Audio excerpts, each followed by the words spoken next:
జీవితంలో బెనిఫిట్స్ కాకపోయినా ఇక్కడ వస్తున్నాయి ఏ బెనిఫిట్స్ కూడా కలగట్లేదని మధ్యలోనే కూలిపోడు. ఒకటి సాగుకుడికి కూడా లక్ష్యం పెట్టి సాధించాలి దీర్ఘకాలం.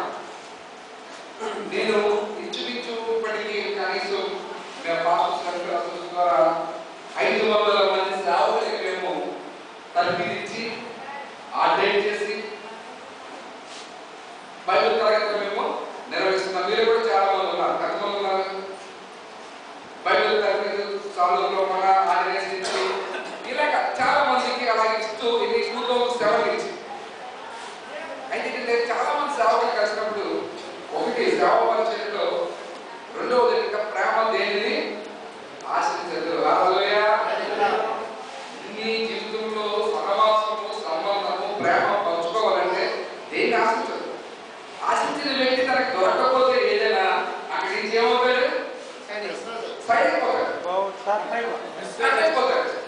మన ప్రేమ ఎలా ఉండాలంటే బలంగా